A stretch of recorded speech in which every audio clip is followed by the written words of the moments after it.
Power is the ability to influence, control, or direct people, events, or circumstances to achieve desired outcomes. Power in and of itself is not evil. It is people who are evil. Power and money amplifies what you really are. This is the book that we're going to have a commentary on.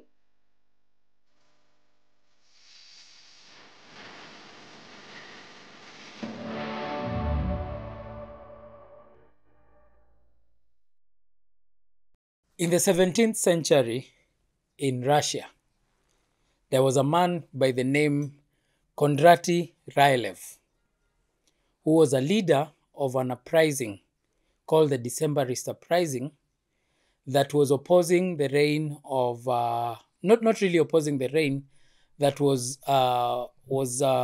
fighting for good governance, fighting for Russia to be at par with other European countries at that time.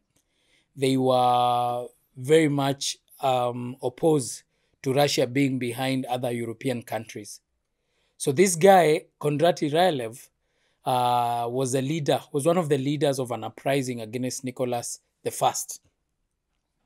And so Nicholas I, being a very strong king, or a Tsar, he's called a Tsar, C-Z-A-R, crushed that rebellion. And he crushed the rebellion so badly that he had Kondraty Ryleyev arrested. So when Kondraty was arrested and taken to trial, he was sentenced to death. After being sentenced to death, he was supposed to die by hanging. So the day of his death or of his execution came, and Ryleyev, Kondraty, was taken before the hangman's noose, or he was going to be hanged.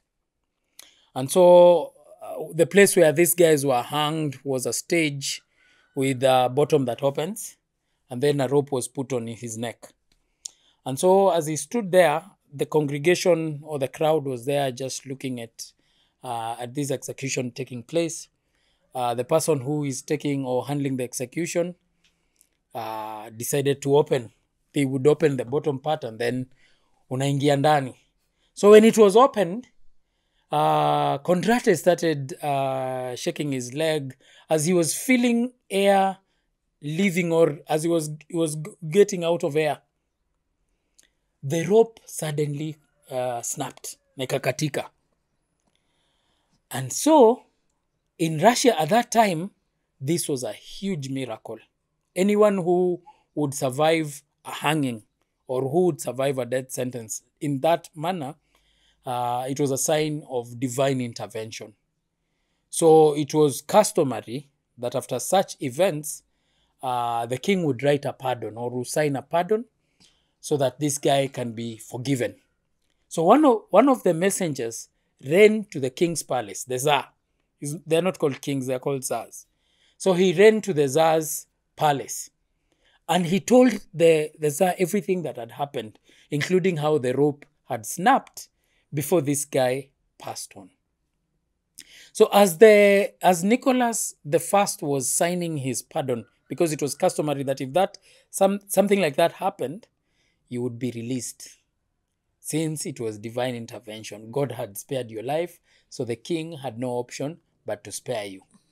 So as he was signing his pardon, he asked the question.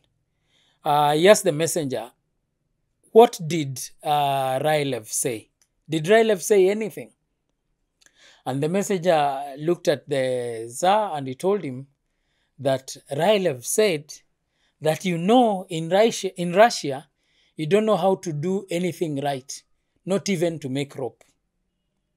The guy was very mad at that response.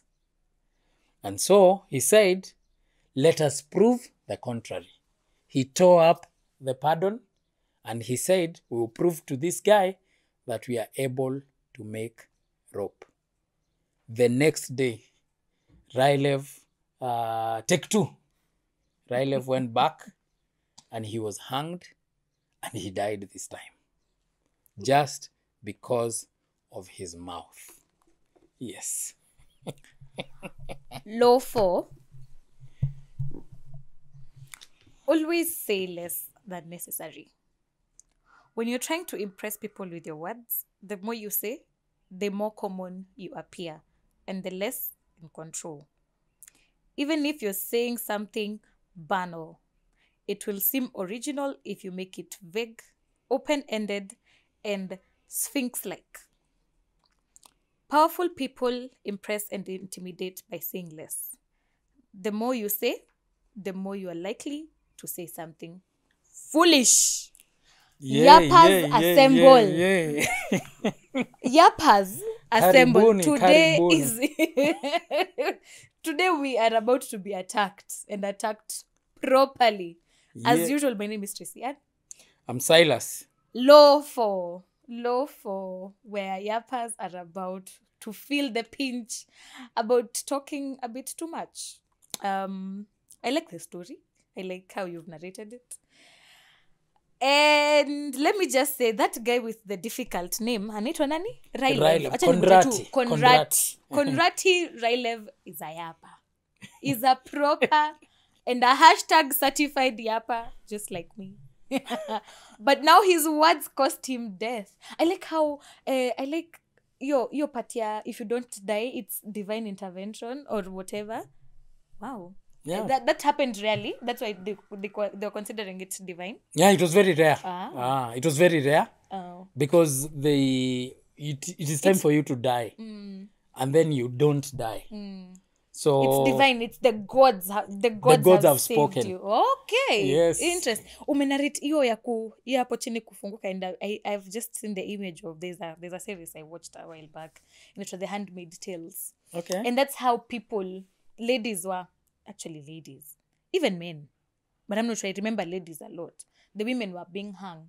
So that it's umesema the ground opening. I'm like, yeah, I've seen this somewhere. So people, because vitu tu ni adaptations from kitambo. Yeah. Interesting. Haya, leo acha to criticize yappers and how we are supposed to say less than necessary. Always say less than necessary. Even in power, I cannot wait to be attacked. And maybe after this episode, I will not be a yapper anymore.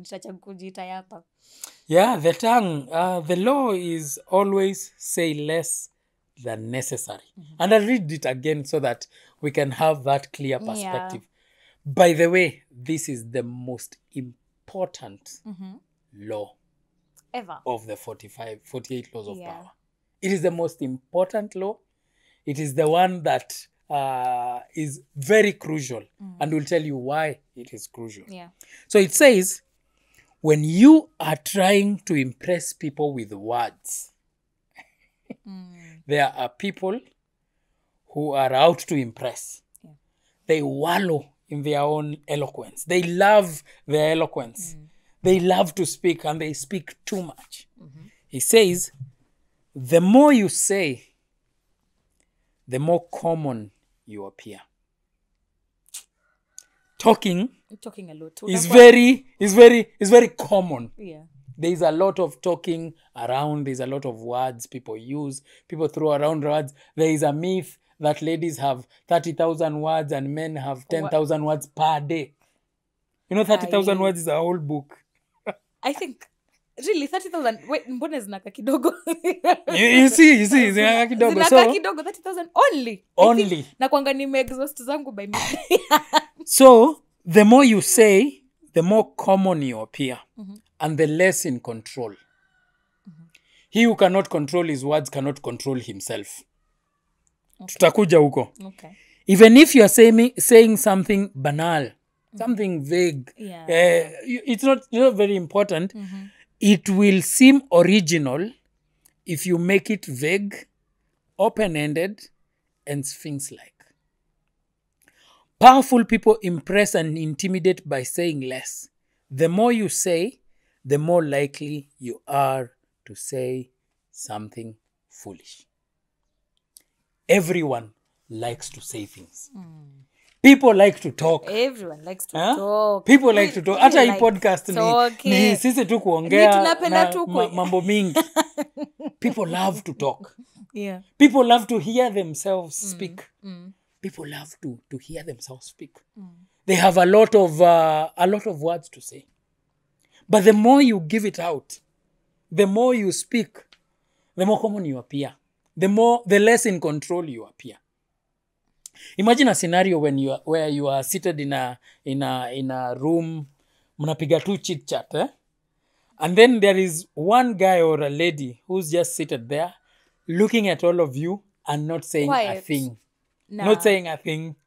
Nah, just leave the room. Don't you start to wonder about them? You even start maybe measuring how you're speaking. Because why aren't you talking? Wewe kwani ni CIA? Umetumwa.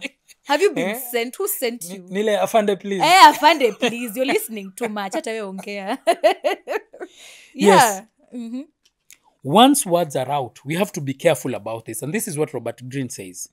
Once words are out, you cannot take them back. Keep them under control. Be very careful about the words you use. And there are so many times when we falter. We reveal a lot when we talk. Yeah. I'm telling you, I told you one of the things I like the most is to take people out. Yeah. We sit down and we talk about their most favorite topic. Themselves. People love themselves so much. They love to talk about their accomplishments, their exploits. They love to talk about the things they have achieved. They love to talk about the things they like. So if only you would sit down and listen to people. In the abundance, and even the Bible says, in the abundance of many words, sin abides. When you use a lot of words, when you are always speaking, always yapping, always talking, there is a high chance that you will say many foolish things. Yeah. Many foolish things. So one of the things that we have to discuss today is how to master our tongues. Yes. How to be silent. How to be silent. This guy. Nimeshinda nikiko Ryleyev. Ryleyev, I think Ryleyev was very... Or what he said was just dumb. So unge appreciate. You see, if he is Russian, so he knows that once you don't die and your time has come to be executed, your rope is cut. The thing you don't say you don't know how to make rope. You don't do that. Don't criticize the same people who wanted to kill you. That's not being smart. Angesema, thank you, Lord. Thank you. I don't know. Thank you, gods. The gods have said I'm not dying. Asante. Lakini no. I have to criticize the same people who want to. Imagine the only thing Ryleyev needed was to shut up. Oh, yeah. That's the only thing he needed. To spare his life, he needed to... And let me tell you, thank the gods. Robert Greene says, the momentary satisfaction you get with your biting words will cost you. There's some level of satisfaction in speaking. He was a big critic of the king, the Tsar. He was criticizing. He was saying that Russia is far behind other nations. That's a good thing. We are not saying that Ryleyev was saying bad things. No. He said a good thing. What they were pushing for was that Russia comes into the same level of competition with other European countries. Yeah. There are ways to say it. There was ways to say it. But they decided to come up with an uprising, the one they call the Decemberists. And this guy is, even after being crushed by the king, he was not yet finished. I have more to say. What he had the opportunity to live another day. Yeah. Imagine to live to fight another day. Let me tell you something. Let me tell you something. Hata mjui kutengeneza kamba. Imagine. And this is your life at stake. How foolish can we be? By the way, let me tell you, I don't even know. I'm trying to picture myself in that situation. Like, it's me about to die. Yeah. Ai, kitu ya kwanza ni ninakimbia nyumbani. And you say even thank you. Yeah, you say thank you. Sanda sana. Go home. Lakini no. I have to mention about your stupid ropes that do not work. Yes. And imagine, he just had to keep quiet. He's an original yapper. I think that's where we get yapping from. He's the founder. Yapping is okay. We will talk about when it is okay. When it's necessary to talk. But you have to understand that it will cost you. Yeah. It will cost you. Yeah. Your words themselves can can cost you so much. Words have the power to build and destroy. In an argument, when people are talking, when people are airing their points, and I've made those mistakes myself.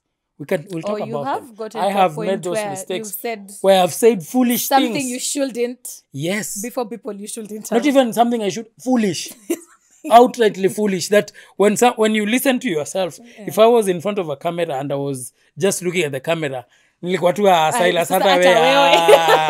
hata wewe, you have not just said that. This is what Robert Greene says. Okay. Power, in many ways, is a game of appearances. People judge appearances. Why do you think people put on suits when they are going for interviews? Because suits are a sign of professionalism. Yeah, wewe simple. Kwanza wewe ukwange professional. Me, I'm not professional. Na Air Force. Wongo. People are judged based on appearances. Let nobody tells you that we look at the heart. They don't. They don't look at the heart. That's why we have something we call the first impression. Yeah. And first impression is very important because the way you look, your demeanor, the way you speak, people will judge you. In an interview session, someone sits like the way we do our interviews. We sit on this side, the management team, the interviewee sits on the other side, far from us. Very far. So we sit here and we just tell them, tell us about yourself. We are trying to gauge. We are trying to get this person to reveal who they are. Yeah. Imagine that 1 hour, that 2 hours of interview is enough to know the kind of person, whether or not we can hire the person or not. We can be able to judge based on how they speak. Yeah. And during those times of interviews, I love to sit quiet. Just listen. I love to listen. And when you listen to people, they reveal a lot of things about themselves. Subconsciously, without knowing. They reveal a lot about themselves. If you want to know about someone, don't investigate them. Sijui hiring private investigators. That works if they are criminal. Yeah. But just get them to a table and let them speak. And listen to them. And I'm not talking about mind reading. I'm just talking about active listening. 2 ears, 1 mouth. He continues and says, power in many ways is a game of appearances. And when you say less than necessary, you inevitably appear greater and more powerful than you are. There is a saying that says, even a fool looks wise when they keep quiet. You can be the most foolish person in this world. Ndogo modhi. Unajua ile ndogo modhi ile yani ujamaa. Ujamaa na wisdom. Worlds apart. Enemies. Ujamaa yani ni mjinga. Lakini the only thing, if only they sat down and shut their mouth, many people have been unable to tame their tongues. Let me finish this and then we can continue. Your silence will make other people uncomfortable. True. And let me tell you, there is a reason why we keep filling in conversations. We hate that awkwardness. That awkwardness of silence. The awkward silence. Imagine I have taught myself to... Sometimes it's necessary, sometimes it's boring. I have taught myself to sit down with someone. We can sit down with you and taking lunch, and I'm just quiet. I'm not saying anything. It is something I actively teach myself. To be okay. I don't have to talk. To be okay with that silence. But what I have come to discover, and Robert Greene is very right in what he says, when you are quiet, the other person fills in the gap. They will fill in the gap. They will constantly fill in the gap. They will not keep quiet. They'll ask questions. Yes, because people don't like that awkwardness. You see, he says your silence will make other people uncomfortable. People hate that discomfort of silence. Humans are machines of interpretation. Machines. They are machines. Kwani si tunasomanga si wa Kenya, we like reading things the way they appear. Ningekuelewa. So umeshindwa kusoma jina Ryleyev, Kondraty. Sawa pole. So he says humans are machines of interpretation and explanation. They have to know what you are thinking. The human beings are very curious about what you're thinking, especially in any situation. I can give you a good scenario. So unakumbuka time ya kuanguka nayo. Kuanguka na finance bill. Yeah, tulianguka nayo vizuri sana. Time ya kuanguka na finance bill. Didn't you see people call out those guys who were silent? Yeah, we did. Were they not being called out? We did. That way umenyamaza. Weren't you not? Human beings they're objects of interpretation and explanation. They have to know what you're thinking. When you carefully control what you reveal, they cannot pierce your intentions or your meaning. Because guys would like to understand you. And in the game of power is a game of mystery. The more mysterious you are, the more powerful you are. That's very true. The more mysterious you are, the more powerful you are. Our young people in the dating market nitawaambia hivi. There are guys who go on dates and day one. Within 3 hours. Ashablaba kila kitu ashaambia huyu dem everything. I know about your cousin who doesn't even matter. Everything. They have said everything. There is no more mystery. It kills attraction. That's an attraction. I'm just an open book. No, you're not. You are an open book. You know you're not. No, you're not. You will suffer in your openness. You will be single and open. Just an open book. You'll be an open book who is single. Okay. Oh Lord. Because that silence. That silence. And there are so many examples. There are so many quotations of when on and it's the skill is you have to know when to speak. I'm not saying that you completely go mom. Maya. Hey, I'm not saying that. I'm not saying that you completely shut down. Because again, it has a reversal. True. When you keep quiet too much, guys suspect you. I'm saying is be careful about what you say. Even when you have to say, your words have to be calculated. Your words, like the Bible tells us, have to be seasoned with salt. Seasoned with salt means that your words have to build. Your tongue is a beast that can destroy. It's like a very small feature you have. I have seen those people say, I'm an open book, I'm a very honest person. I'm an honest man. Yes, they think that just speaking. It's a good thing. Yes, and I can tell you a good example of former deputy. Yeah. He's an honest man. He says he's an honest man, but his honesty costed him his job. Yes, and even now, he has not learned the lesson. Hey, yeah. He has not learned the lesson. He really needs to. Because he needs to keep quiet. True. He needs to keep quiet. I'm not saying that he shouldn't criticize the government. You see, the president is already unpopular. He's already unpopular. He's another person His who policies, talks a lot. yes, are unpopular. Yeah. We should master the art of silence. Know when to speak, what to say, how to say it, and to whom you have to speak. Otherwise, you'll end up just saying anything. And we have seen there are so many examples. You see, you've talked about Rigathi, and I couldn't help but remember someone I used to advocate. Nilikuwa ninatumia kila mtu hizi videos when he was doing, I don't know what he was calling it. Morara Kebaso. Yeah. He was really good when he was saying what is necessary.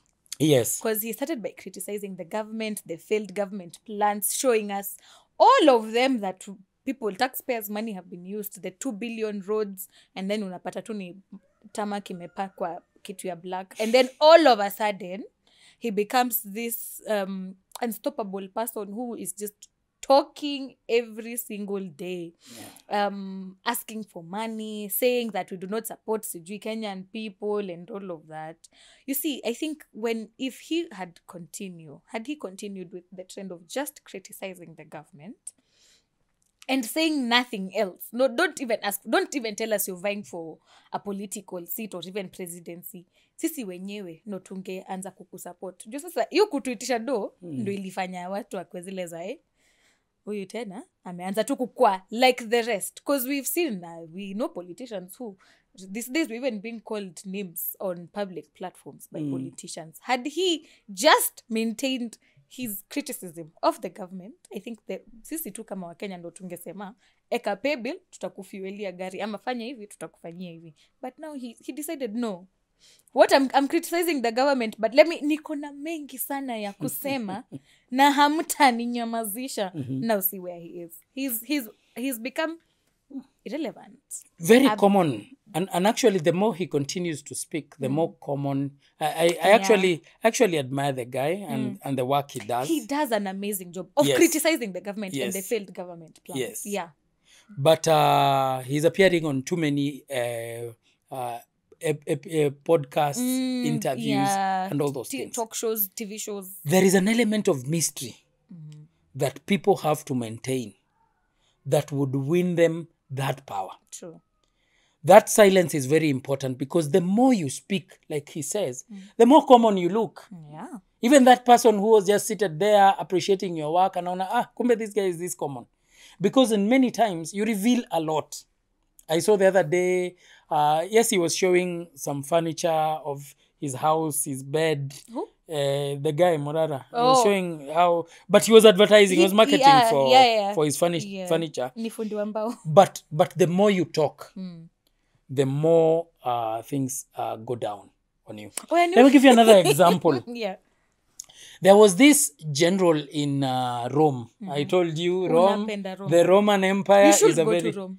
I should go to Rome one day. You should. But now I don't think... I think it's a shadow. And all of the history. There's a lot of history. Is the Versailles castle still standing? We will check that. I need to check that. Visit? I need to visit and see Louis XIV's. But then Louis XIV is a very interesting character. Yeah, hata kwa hilo tumemwona bado. Kabisa. And he was one who obeyed. So huyu jamaa alikuwa anaitwa Cornelius. No, Cornelius. Let me see. Cornelius. Yeah, something like that. He's a Gnaeus Marcius. Coriolanus. So tumuite Marcius. Yeah. So Marcius was a very powerful Roman soldier, general, who had won wars. Just like Julius Caesar. Yeah. This guy alikuwa ameenda, he'd conquered places, he'd won wars. He was an enigma. An enigma. He was almost revered. Like guys would talk about Cornelius in very enigmatic terms. Enigmatic. Imagine an enigma ni yule tu msee unasema ni kama unakumbuka venye watu walikuwa wanasema ni nani walikuwa wanasema acha baba aitwe baba. Those days. Okay. Those days. I remember there was ile time ya katiba. Guys in Luya Nyanza, by the way, my people wananibambanga sana. Loyal fans. Yes, because the news anchors walienda Kisumu. Wakaanza kuuliza watu na Kisumu, Kibra and all those things. Na hii katiba mmesoma? Jamaa kauliza, katiba tusome ya nini? Baba amesoma na akasema iko sawa. No.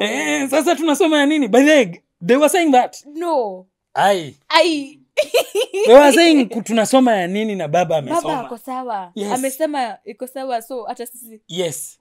So Marcius, it's called Marcius. Yeah, Marcius. Marcius was like that. He was an enigma.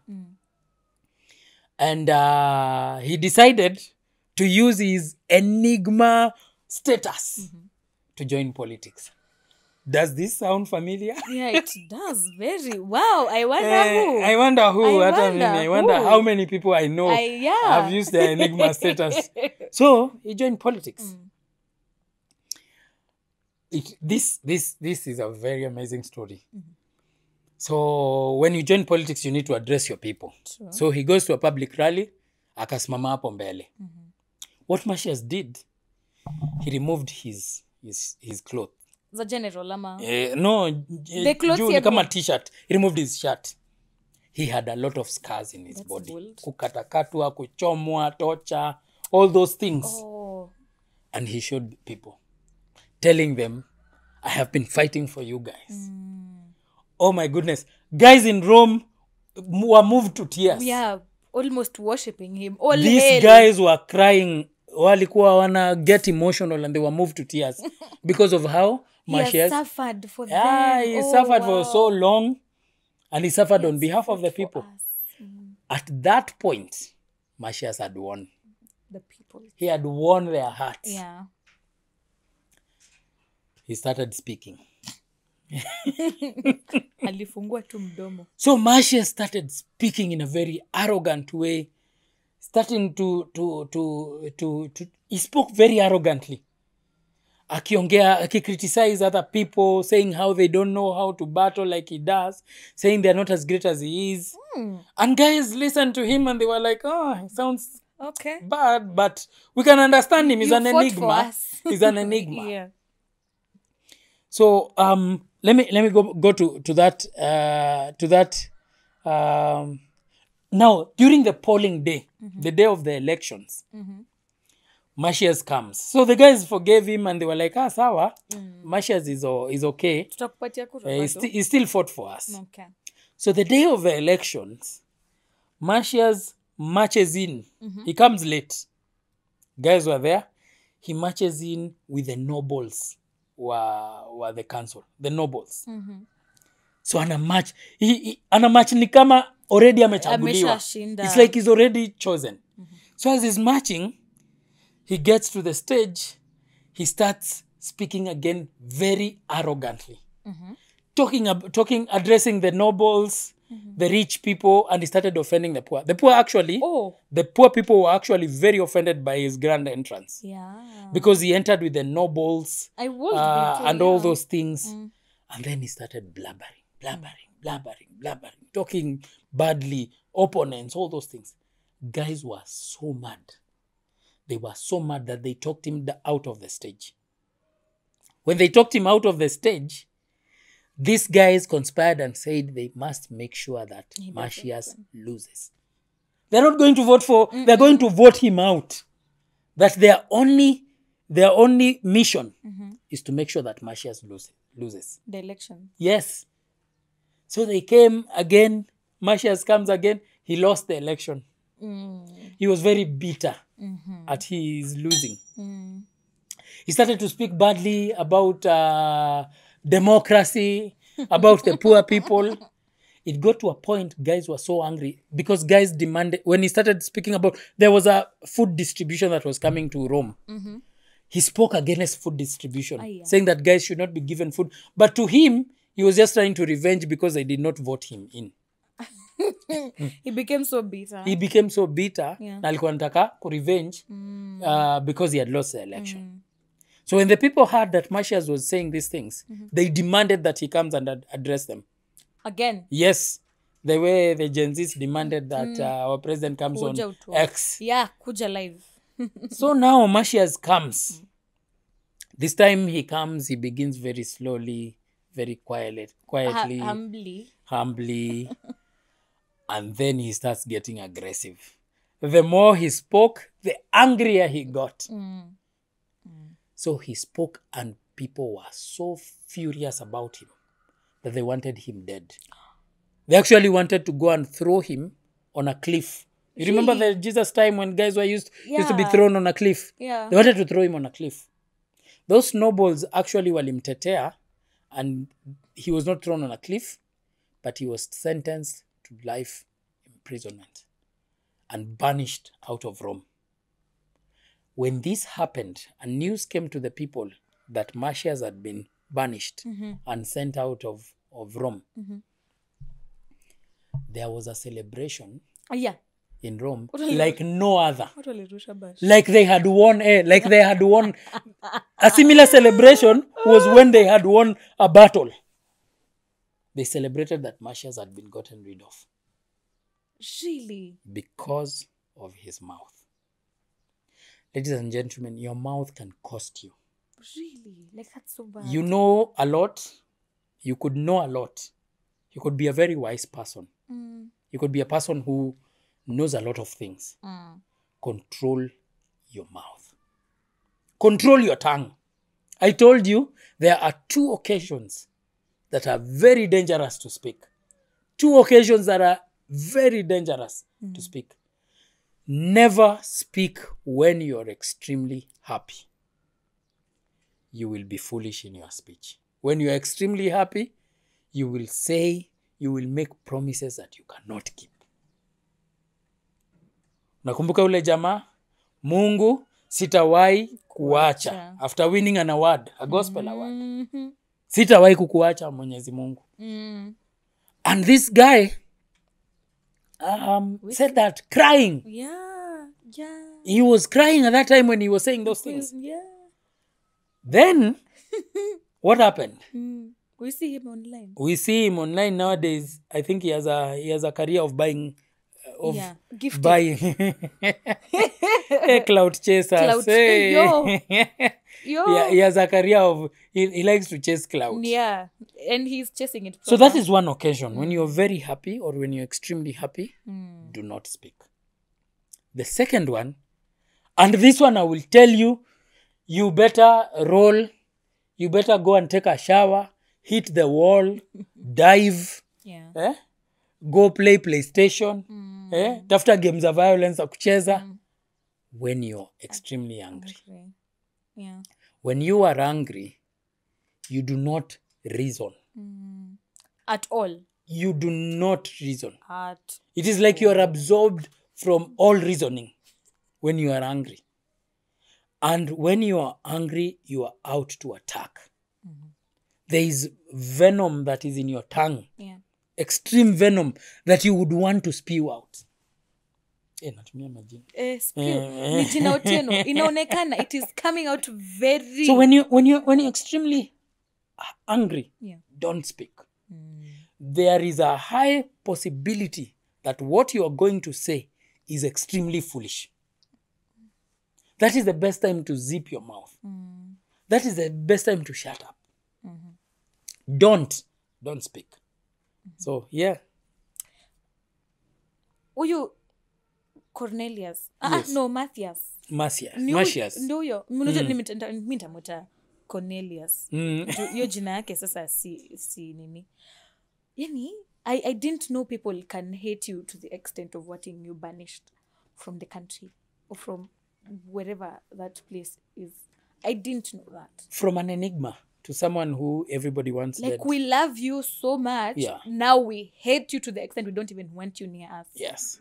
Because of your words. Because of your words. Na umesema hiyo ya kuongea ati ukikuwa umejam, and we can see it from him. Sasa alikuwa anaongea. Alikuwa amekasirika by the way. The more he's angry, the more he's saying more stupid and he's looking just as foolish. Yes. I found myself in that situation. Even in an argument. Yeah. You found yourself in a situation. I have found myself in a situation where I'm so angry. I said something and then a few minutes later I was like, I shouldn't have. But now, kaende. And you know, words once out, you can never take them back. back. Even if you said sorry. Never. My relationship with the person I told that has been strained since. Yes. Because I said something really hurtful.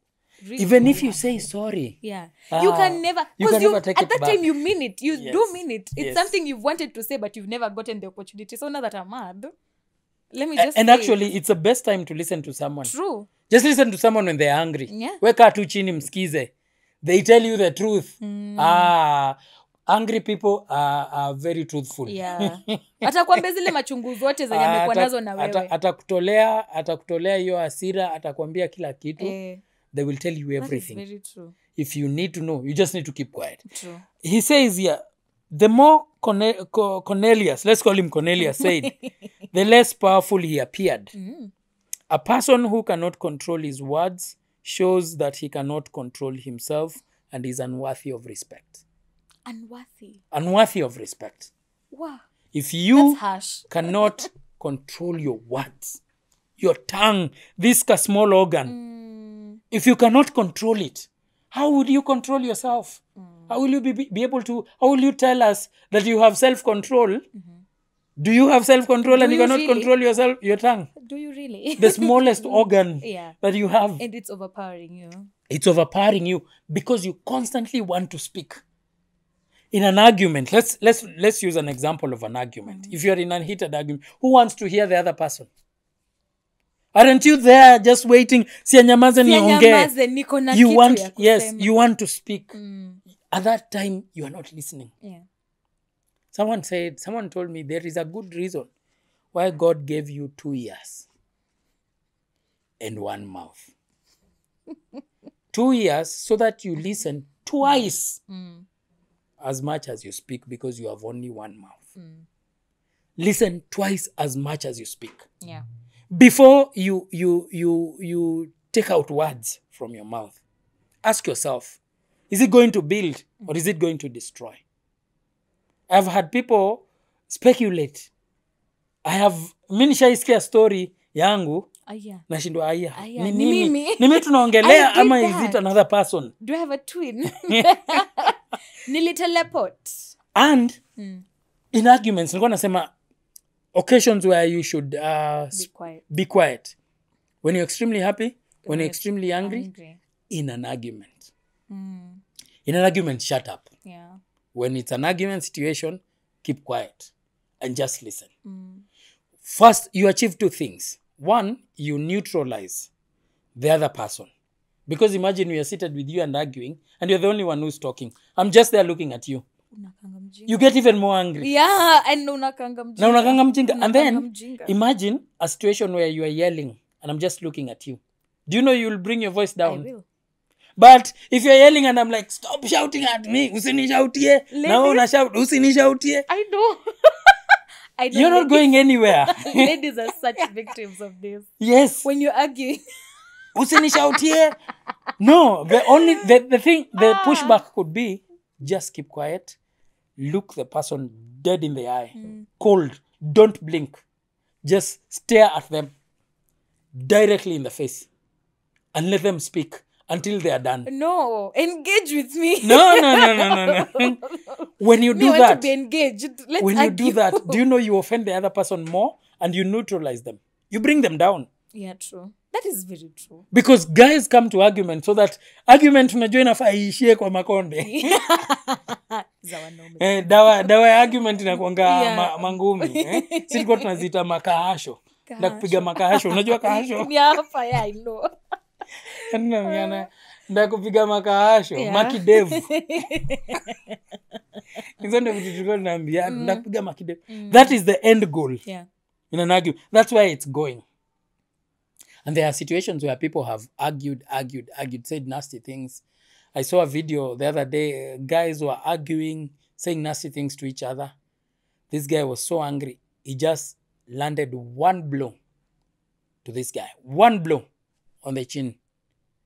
Ujamaa alianguka chini vibaya na kichwa. Akahit this side. Na akazima hapo. Jule Oblongata. Yeah. Alizimia hapo. Now, this guy is in prison. Yeah. He's a murderer. He is going to be in for a long time. Just because he couldn't really control himself. So you must be able to control yourself. He continues and says, the human tongue is a beast that a few can master. It is a beast that a few can master. It strains constantly to break out of its cage. The mouth, this is a cage where the tongue is. But the tongue is a beast. Whenever you are walking around, mpenzi mtazamaji, know that you have a beast in your mouth that has been locked. The cage is the tongue with the teeth. Yeah. And constantly, the battle you will face, constantly, is to release it, to remove it from its cage. He continues and says, and if it is not tamed, it will run wild and cause you grief. Power cannot accrue to those who squander their treasure of words. Power cannot accrue to those people who squander their treasure of words. You're just in a matatu, unaenda town, in your white Air Force sneakers that you wash very well, na ukazipaka ile mafuta ya viatu. Unajua ile mafuta yanafanya viatu zimeremeta. Mjamaa amepita amekukanyanga bahati mbaya. Hii organ imelipuka, imeblaba. Ushaikosea mtu akakulipulia mpaka ukashtuka. Hey, it was never that serious. There are guys who are just there, ticking time bombs. And those things escalate into fights. Yeah. They get to places where they land you into problems. They land you into problems. you just need to weigh your words. I'm not saying that you become a person who cannot speak. You have to weigh your words before you speak. Take some moment and pause. Take a pause. Kula pause ile ya mkurugenzi. Kula pause. Ask yourself, think first before you say anything. I've had scenarios where I've been angered in meetings. I'm telling you, there's a day I was so angry in a meeting. I was literally shaking. Yeah. Mpaka nikapeleka mikono chini ya meza hivi so that guys do not see that I'm shaking. Usigonge meza. I was literally shaking. Yeah. I had a lot to say. No, nilikuwa na vitu mingi nilikuwa nataka kusema. Kuna vitu mingi nilikuwa na I had a lot I wanted to say. But I looked at the situation and I told myself, if you dare speak now, you will ruin everything. You will ruin everything. So I put my hands chini ya meza nikajishikilia hivi tight kabisa. So huku juu niko nakatu niko normal but huku chini nime clench kabisa. And it was my boss on the other side. And I was very silent. After he finished, he said a lot of things. After I finished, akaenda. Later on, after 3-4 days, he sent me a video. Okay. Akaniambia, Silas, I'm sorry. Oh. Yeah, I was wrong. I have seen your point. And we talked. Yeah, he did. I have the video on my phone. I can show you after I have the video. Okay. But he said that. Now imagine in that scenario, if I said all those things I wanted to say. Na nilikuwa na maoni. Nilikuwa na vitu mingi sana ningemwambia. You're calling Ishana, you're fired. Yes. Probably. No. It was a physical meeting. Oh. We were there. Sako kwa bako. Uno. Maybe hata angekuambia cheki enda home. Ingekuwa hivyo. I cannot work with you and you argue with me. Yeah. You would have lost your job. Yes. We also have Louis the 14th, who we spoke about. One of my favorite guys from France. Yes. We spoke about him, I think, in Law 1. You call Law 1? Yeah. Never outshine your master. Never outshine your master. Yes, we talked about him in Law 1. Yeah. And we see him again in Law 4, but now in a different light. And he was one of the people who, do I say obeyed the law or who lived by the law of saying less than necessary. And the lessons to draw from being silent. I don't know if you can talk a little bit about how he obeyed the law so that we can draw some lessons from that. Louis the 14th is a very interesting guy. He was called the Sun King.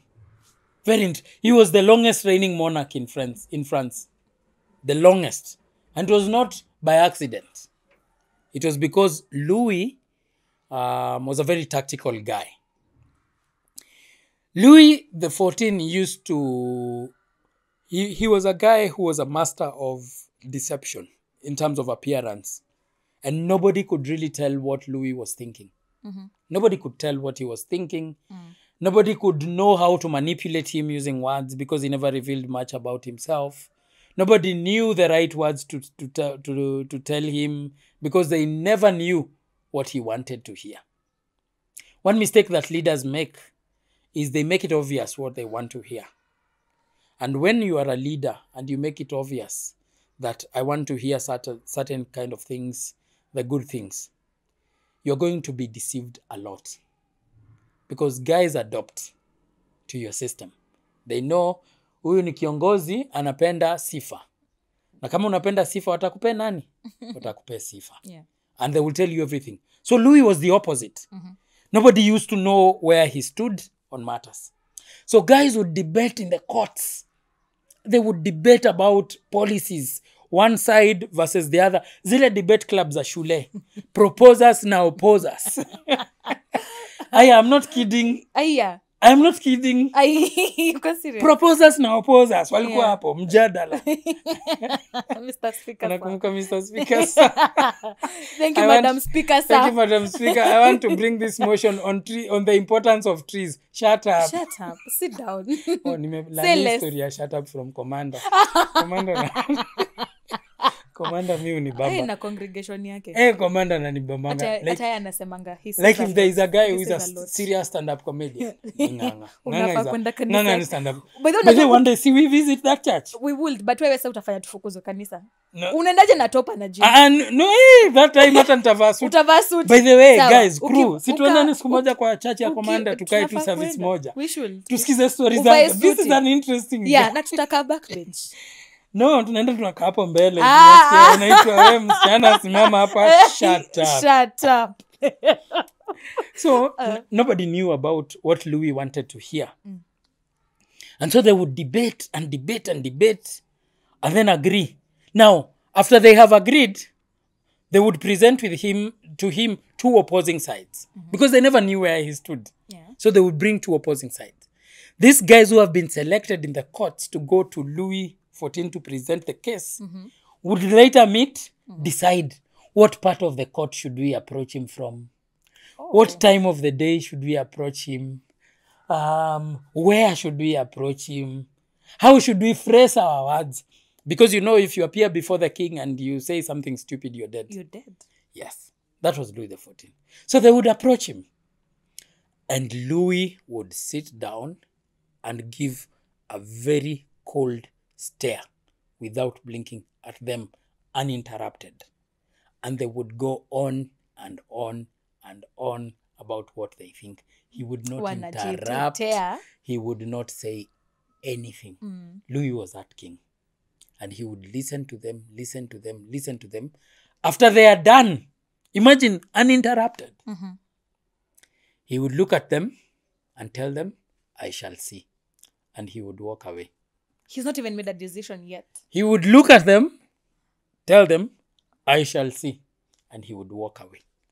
And he would never mention or say anything about whatever they were talking about.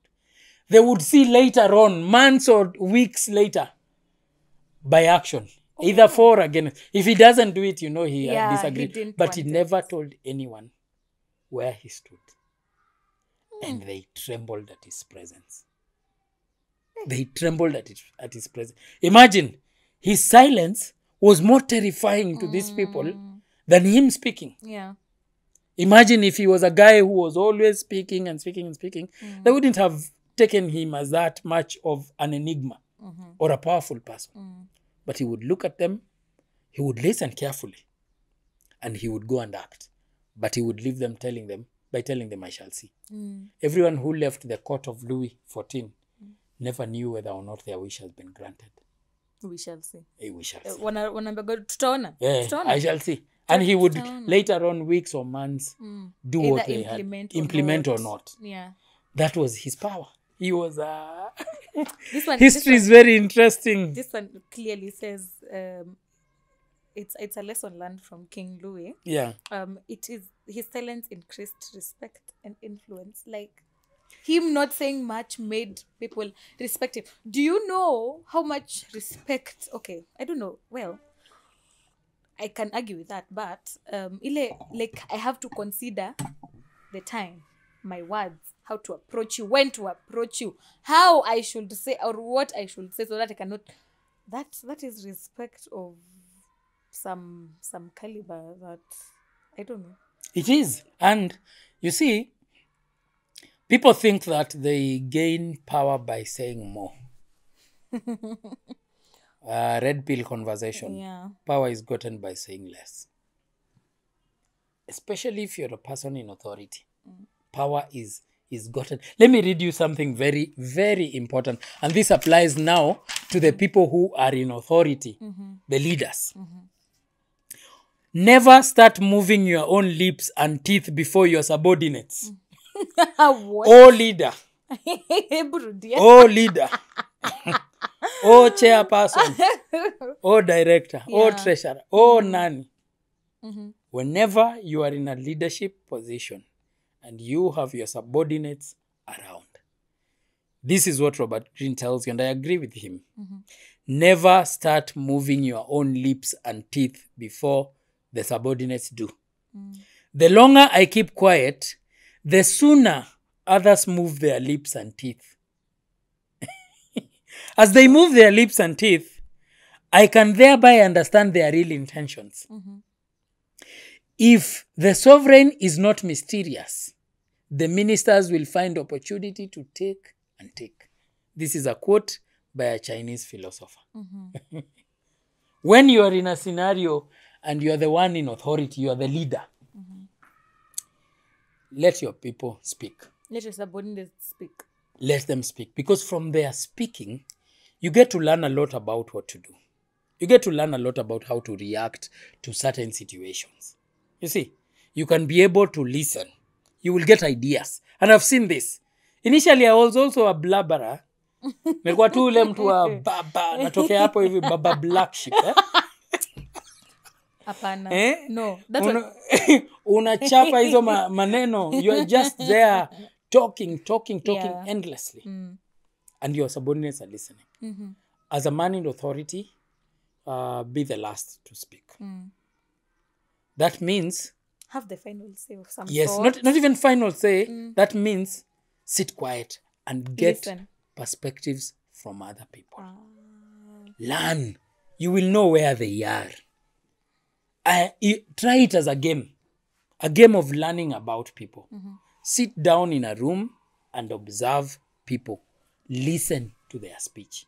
Listen to them talk. Listen to them say things. You get perspectives. Then from there, now you can be able to speak, and you'll speak more objectively. Yeah. Okay. You'll speak more objectively. Let's do quotes. Some quotes that we found that talk about the tongue and how you should say less. Socrates, nilikuja kujua si Socrates vile tulifunzwa. Mlifunzwa mwalimu wenu alikuwa anasema Socrates. Yeah. Hata ni kama kwenda shule but anyway. It's Socrates. Ni kama wale usema hyperbole. Right? Nawe ni mwalimu wa English. Yes, ni hyperbole. It's hyperbole. I said that because my English teacher say hyperbole. Oh, na ile accent. Alikuwa na accent, but he could not miss a pronunciation. Oh, okay. So yeah, he was really good. Okay. So Socrates says, be slow to speak and quick to listen. Yes. Think. Yeah. Be slow to speak and quick to listen. 2 ears, one mouth. 2 ears, one mouth. Umepatiwa mbili ndo usikize sana. Is by design ndio usikie sana, ziingiange tu zikiingia. Mdomo iongee tu. Mdomo iongee kidogo. Kidogo tu, kidogo. Lakini sasa wa Kenya okay, as human beings wa Kenya. I'm sorry Kenyans, I apologize to you. As human beings we do talk a lot and listen less. Yes. It's a flaw. We talk a lot and listen less. We want to talk and at that time we don't get wacha niongee. Wacha niongee. Niko na vitu mingi. Niko na vitu mingi. Sauti ya ground. Benjamin Franklin says, remember not only to say the right thing in the right place, but far more difficult still, to leave unsaid the wrong thing at the tempting moment. Wow, to this leave is powerful. Unsaid this the is wrong powerful. thing at the tempting moment. Remember not to say the right thing. Remember not only to say the right thing in the right place, but far more difficult still, it's difficult to leave unsaid the wrong thing at the tempting moment. Yeah, like we've said, when you're angry, when you're in an argument, don't say that unsaid thing, that very tempting moment. Don't say it. Bite your tongue. Bite your tongue. Bite your tongue at that time. Relationships have been destroyed. Jobs have been lost. True. By what people say. Our kingpin. He has lost his job because of his mouth. Whenever he used to open his mouth, I used to just listen in disgust. You cringe. Yes, you'd cringe at what hizo medias anaongea. I'm like, he's talking too much. You just retire. And yes. And kwanza the former DP, he used to open his mouth. I cringe. He was not speaking well. He Actually, wasn't. I don't know who his advisor And is. I or wonder he who his listens to. communications person is. Yeah. Si anafaa kuwa- he should have He was undergone speaking too communication much. training. Every day. Media Every time in meetings. And he thinks that when you say that, he does not know he's popular because people are united against the president. The president is a bit unpopular right now. A bit very unpopular. So you can see some element of niko na watu.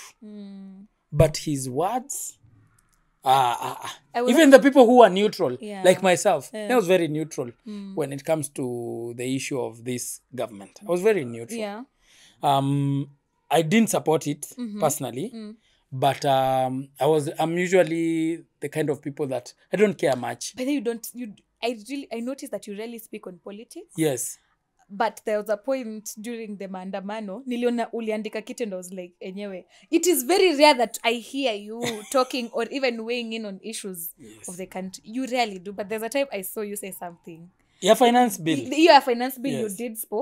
you did speak, and then after Rigathi was impeached, you said something. And I Yes. was like, okay. Yes. Kumbe unaonanga news. Because it is the game of power. And I've told you the game of power, nothing serious. Hii tutashindanga tukisema kwa kila episode. When you want power, don't take things... Seriousness peleka shule. Seriousness is for academics. Power is games. Yeah, it's all Power games. is games. It's all games. Sit down, relax, and laugh. That's our statement. Sit down, relax, and laugh. Yeah. Observe people, because the issue of power, the people that if you study history, the people that get power, they're not the most eloquent. Yeah. They're not the most powerful. They're not the strongest. As a matter of fact, even our figures, akina Hercules, they akina Supermans and all that, they never got power. That's why they were saving people from the corridors. They never got the real power, because power is not a serious issue. It is seriousness what you will do with Serious, it. yeah. But getting it, ni games. The games. My friend, play the game. Welcome to the chessboard. You think the chessboard is not... Chessboard is a reflection of reality. Yeah. Chess is the most powerful game. I do not understand. Teach yourself chess. I will. I can beat you like a tied up goat in chess. Yeah, guy. But I know some kids. I can beat you up like a tied up goat. That one I will accept. I know some kids in KBA. Hey, me, I fear them. Good. I fear them. They see they even compete. Yes. I wanted to go to join class. Niulize ruhusa niseme, can I be attending chess lessons? Oh. Because chess is interesting. Yeah. Because with chess, you don't only play the board. You play the person. Okay. I'm telling you, if you are very observant in chess, people's character, personality comes in. Oh. In that board. Okay. By the way they play. Ukiona kuna mtu tu anakuwaga impulsive, you can be able to tell whether or not this is a very careful person, a calculated person. Like the guys who beat me seriously in chess. Wananioneanga huko. Na niko hapo tu, unaona nakupatia tu pawn. Yeah. Unamaliza tu pawn zake nini? Checkmate. Checkmate every time. Apaka unagonga hiyo board unaenda. That is what power is. Yeah. Play the game according to the rules. Understand the rules. Understand that the game of power is a game of appearances. Number one, you have to have that appearance. You have to have that aura. You have to have it. It has to be there. If you're a talkative person like I do, you have to practice. No, I sit in front of a mirror and I practice even how to sit. Yeah. I'm not sitting like this by accident. Oh, really? Not by accident. It's something you practice, even how to sit. Like how you're seated. That's a very feminine way to sit. Very feminine, yeah. But don't you see wanaume? Kidogo. We sijawata pole pole. Sikuwa tuende hapo tuachana hiyo story. Tuachana hiyo story. Turudi kwa quotes. I've just realized we've not talked about the Bible. Yes, a character in the Bible. Niendele na quote and then we will talk about it. Okay, sawa. Hey, ujinake ni Epictetus. We have 2 ears and 1 mouth so that we can listen twice as much as... Hata sikuwa nimesoma, but yeah, basically what we said. Mark Twain. It is better to keep your mouth closed and let people think you are a fool than to open it and remove all doubt. This is the most interesting. Nani, huyo Matthias. Yes, huyo Matthias. Yes. Nini failed at this. Hiyo imenibamba sana. Matthias na pia Ryleyev. Matthias, si Matthias. It is better to keep your mouth closed and let people think you are a fool than to open it and remove all doubt. Like you have removed all doubt. Yeah, enyewe. I am a fool. Yeah, enyewe you're a fool. I am a fool. Enyewe umeji nini? Chinese proverb, a sharp tongue can cut your own throat. A sharp tongue can cut Ryleyev. your own throat. Isn't Yes. that Ryleyev? Yes, it cut his own throat. Yeah. He lost his life because of that. Tongue. His Yes, tongue. because of his tongue. Kuna hizi za Bible, the biblical quotes. Yeah. Proverbs 10:19. When words are many, transgression is not lacking, but whoever restrains his lips is prudent. In short, God anakuambia, boss, speak less. Ongea kidogo. Yeah, ongea kidogo. Hizo 10,000 words, can you reduce them to 2,000? One exercise, by the way, I didn't want to forget this. One exercise that I started practicing, and I would like to advise our guys to try this. Imagine you have only 300 words, no, 100 words left. To say. Imagine a scenario where Ever. you only have 100 words to left to say in your entire world. Ever. Yes, in your entire life. How would you use them? How would you use these 100 words? Wow. Utazitumia kwa gossip? Wapi, hata sina time. Hata phone call sitaki, usiniongeleshe. You see, you will be very careful at how you use your words when they are little. But right now, we don't appreciate things that are in excess supply. I told you, the law of supply and demand, increase in supply reduces demand. Yeah. So because we have a lot of words to say, we don't take note of or we don't pay careful attention at what we say. So what we need to do is choose your words as though you don't have many. Okay. Yes, choose them as though you don't have. I've seen this with men. The older men become, the more quiet they become. You know that? But kuna wengine wanatuprovingi wrong. Kuna wengine uprovi theory wrong. Kuna wale exemptions. Yes. Yeah. But the older they get, the more silent they get. True. The more powerful they look. True. Yeah. Proverbs 15:1. A soft answer turns away wrath, but a harsh word stirs up anger. A soft answer. A gentle answer, some versions say. Respond gently. Sometimes if somebody angers you, or if somebody starts shouting at you, may I look at you and ask you, are you having a bad day? Are you having a bad day? Is there something I can help you with? If I tell you that, you'll shut your mouth. I will shut up and pack my bags and go home, rethink my life, and then come back the next day. Are you having a bad day? Is there a problem we can handle?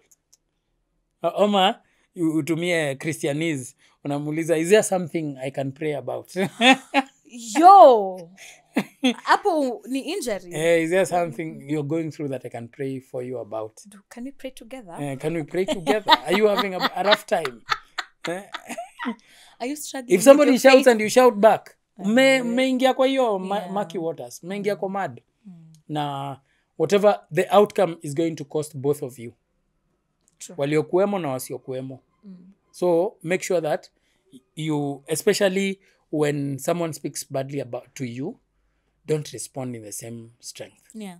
Don't respond in the same vigor. Kuna watu hufikiria that there is power in responding in like manner. Don't. Sometimes keep quiet. When you respond decisively. I'll give you another example of a guy I respect, but I think he talks too much. He's Miguna. You respect, but he talks too much. Yeah, he talks too much. Yeah. And he is blunt, and he thinks, he assumes being blunt is all that matters in this life. No, it's not. Sometimes, if you want your words to be words that are weighed very carefully, if you want people to ponder upon your words, if you want them to take them seriously, speak less. Every day, if you're constantly speaking, the more you continue speaking, the more people look at your words as though hazimaanishi kitu kubwa. Huyu tumemzoea. Hausikiangi, kuna watu wakiongea, unasemanga, huyu tumemzoea. Why do you think that is the case? They speak too much. They are so common. Yeah. You have heard them. They'll probably be repeating themselves. There's no word you think that is new. There is nothing new they will tell you. Yeah. That's why I've told even those guys who are dating and you're taking someone out. Don't go there to blabber. Usipatane life history now. Life history, 2 hours ushaambia mtu kila kitu yako. Ya guka yako. Mpaka umempea mpesa pin. 2 2 hours. Alafu unataka mlast happily ever after. Uongo, jaba. No. Java. I'm an open book, lol. The best thing you can do to someone. I have tried this experiment. I will not tell you who, but I've tried this as an experiment. Yeah. I've taken someone out and sat there and said, today, I'm listening to them. Yeah. And I've listened and listened. Kazi Na yako leta ni tu zile ad-libs? ama Kazi yako nauliza. ni ad-libs tu? Ad-libs na bado nachangia kidogo. Okay. Namuuliza like a question, prodding questions that would make them prompting them to talk more. Do you know when I call these guys to go out, they usually come every time. They enjoyed that conversation. We didn't do anything. They and this is about enjoyed themselves. Yes. They come every time. Tunaweza enda kalanch. Yes, let's go. Because when you're talking about yourself, when you're being listened to, you feel so nice. You know you are releasing. That's why do you think people like to talk too much? It's a form of release. Yeah. It's a form of, I want to be heard. I want the whole world to tell the whole world. Kuna hip hop ya Lacrae, tell the whole world. Oh. Yes, I want everybody to know my opinions. I want to wallow in my own eloquence. I want to swim in my eloquence. If you get someone to listen to you, you'll be very happy. If you Someone who just sits down and listens. If you want to make someone's day, especially if they're having a bad day, take them out, just listen. Just listen. Don't give your solutions. Leave your solution. Wachana na solutions. There are times, and some people get angry, especially those who are close to me. Sometimes when we sit down and they talk to me and they just listen, I don't give them a solution. But sometimes that's what... Yes. Just tell them, I heard you. Yeah. I've heard you. Mbona ujam, I think sometimes that's how it is. I just want to talk and you listen. Wewe hata usaidiangi wakati there are two nataka times. Problem isolviwe. Saa zingine nataka tu kurant. Yeah. Kuna saa zingine nataka niongee. And especially ladies. Yeah. Especially true. Ladies. Sasa mimi sitaki unikuja na solution na sija kuambia unipatie solution. By the way, I came to discover that ladies, you know, men are not like that. Yeah, don't give me a solution. By the way, men are very different from ladies. When a man comes to tell you about their problem, they want a solution. I have come to discover when a lady is coming to tell you about their problems, they don't, many times, unless they expressly ask you for your opinion or the solution, don't offer it. Don't. They just want to be heard. I just want to rant. Yes. Tuko kwa? Okay. James. Tumesoma? James 1:26. If anyone thinks he is religious and does not bridle his tongue, but deceives his heart, this person's religion is worthless. Imagine.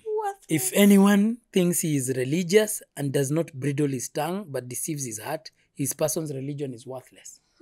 That even your tongue. Yeah. Bridling your tongue means controlling your tongue, controlling your mouth, controlling what you say. Okay. James 3:5-6. So also the tongue is a small member, yet it boasts of great things. How great a forest is set ablaze by such a small fire, and the tongue is a fire, a world of unrighteousness. The tongue is a fire. It is fire. Yeah. How you unleash it, how you release it. You have said it's a beast in a cage. Lock your cage. Lock your cage. And throw away the key. Tafuta kifunguo, wekelea kwa cage ya mdomo, ifungue ukikula. Ifungue ukikula. Okay. Na wakati mwingine ukipatiana badala ya 10,000 words, jipatie ka 2K. 2K words. Nasema leo sijui kama watatoa smartwatches za kupima words. Yeah, kama ya steps. Today you've spoken 10,000 words a day. No, limit it. We can now go to the biblical example or the biblical character. Finally, yes. Exodus chapter 20 is the story of Moses. And Moses was chosen by God to lead the children of Israel from Egypt to Canaan. And they faced many challenges as they were moving in the Exodus. They faced many challenges, and one of them was water. So they got to a place where wakakosa maji. And after all the victories that these guys had, they kept forgetting that God is the one who has given them these victories. So they kept grumbling and complaining. Their tongue. So in Exodus 20, verse 2 inasema, now there was no water for the congregation, so they gathered together against Moses and Aaron. And the people contended with Moses and spoke, saying, listen to their words, if only we had died when our brethren died before the Lord. Why have you brought up the assembly of the Lord into the wilderness, that we and our animals should die here? After all the victories these guys went through. What? Their words. And so Moses was furious. Moses was angry because of these words. So God told Moses to go and speak to a rock so that it produces water. Now this is what Moses did in anger. Verse 10. Look at the instruction in verse 8. Take the rod, you and your brother Aaron, gather the congregation together, speak to the rock before their eyes, and it will yield its water. Thus you shall bring water for them out of the rock and give drink to the congregation and the animals. It was very simple instruction. Just speak to the rock. Look at what verse 11 says. Then Moses lifted his hand and struck the rock twice with his rod, and water came out abundantly, and the congregation and their animals drank. Verse 10. And Moses and Aaron gathered the assembly together before the rock, and he said to them, hear now, you rebels. Aliwaita rebels. Must we bring water for you out of this rock? And God had expressly told him that you just speak to the rock and you'll get water. But he's calling them rebels and asking them, must we bring water? Then the Lord spoke to Moses, verse 12, Moses and Aaron, because you did not believe me, to hallow me in the eyes of the children of Israel, therefore you shall not bring this assembly into the land which I have given them. That was the reason why Moses never got to the promised land. Yes. Oh. Anger. Words. Out of control. Wow. He was out of control. He spoke angrily. And in his anger, he did contrary to what God had commanded him. Yeah. That's painful. That's painful. Yes. Kumbe words can cost you that much. They can cost you. I would just advise people, nobody is born with mastery. Yeah. I've also made mistakes in my speech. I've made mistakes in these things. But we can always learn. This is something you actively teach yourself. I teach myself. I read self-help books. I read any kind of literature. I read the Bible. I read self-help books. And I've gotten a lot of wisdom that has really, really helped me. I'm not saying I'm a master in all these things. But the things that I have read, if you implement them, they help you a lot. If you get into a meeting and there is a controversial issue, weigh your words. Weigh your words. If you're talking to your leader, weigh your words. If you're a leader talking to other people, weigh your words. When you weigh your words, when you use your words sparingly, when you attach value into your words, you will not give them freely. Yeah. There are things you will see. There are people who will offend you. No, this one is not worth it. Yeah. It's not worth my time. It's not worth a response. Don't always be a person who responds to everything. I've told you this many times. Many things will be said. I'm telling you, if you rise the ranks, whichever industry, many things will be said about you. Yeah. Because now you're seated on a pedestal. People will call you names. People will misinterpret your decisions. people will misinterpret your words. You don't have to explain to everyone. You don't have to explain everything. Sometimes just keep quiet. Take the L. Accept the accusations. And I told you, unless you're in a court of law where you have to defend yourself, do you know the longer the explanation, the more the lies? The longer the explanation, the more the lies. If you have constant need to keep explaining yourself and lengthy explanations, that's one way to tell if a person is lying. The explanation is too long. It's too long because ni mapaukwa na mapakawa. 400 Unaona, words. sijui kwa nini ilikuwa inaitwa paukwa na pakawa. Ni mapaukwa na mapakawa zinaletwa. Zinaletwa. And you see, they think that the more they speak, the more believable they are. Yeah. So the more the justification, the less you believe them. Truth, yeah. Say, hata Bible inatuambia, let your yes be yes and your nay. Sometimes, someone can misunderstand you. That you can clarify, especially if it was done in public. Let's say something I said in public, like this podcast, and it was misinterpreted. I can clarify. So, by the way, there is reversal to this law. Sure. There are situations, and let's do it, even if it is the last thing we do. There is reversal to this law. There are situations where keeping quiet is very dangerous. I'll read this paragraph. Okay. There are times when it is unwise to be silent. There are times when it is unwise. So I'm not saying that you keep quiet every time, because also silence can cost you sometimes. Silence can arouse suspicion and even insecurity, especially in your superiors. If you are someone's junior, you need to clarify things. You need to speak to them. Keeping quiet too much to your superiors may arouse suspicion. You don't want your superior suspicious of you. A vague or an ambiguous comment can open you up to interpretations you had not bargained for. Okay. You can sit in a meeting and make a comment that is very vague. You didn't mean it that way, but it came out vague. It rubbed the people in that room the wrong way. That is the best time to clarify. Yeah. Don't keep quiet.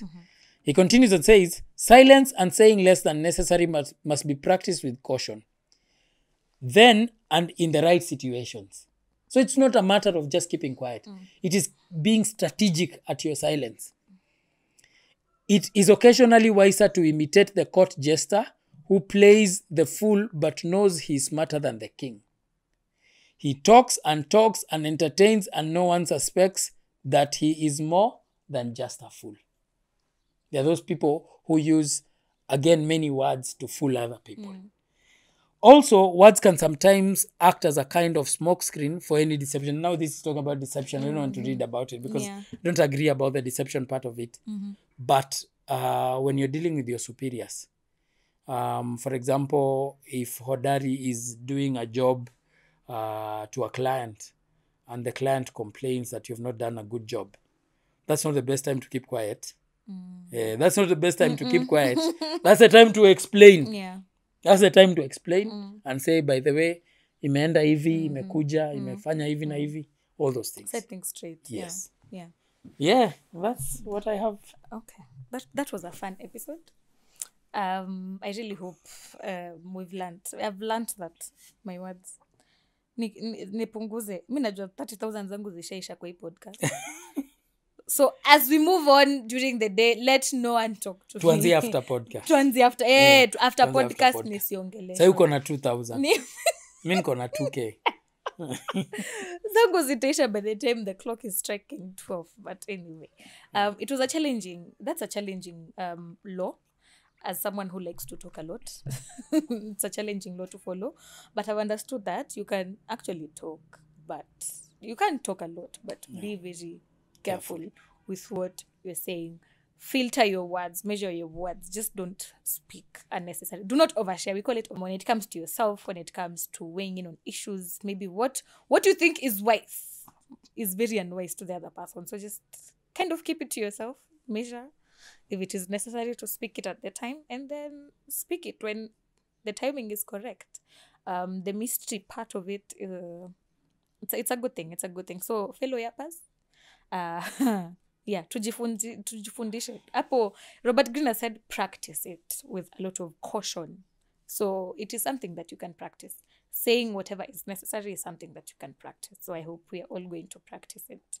And we won't fail. It's even in the Bible. We have been told, we have been commanded, we have been charged to just take care of our tongues. Remember, it's a very small thing, but it is a very powerful, it's a very small feature, but it's very powerful. It's fire.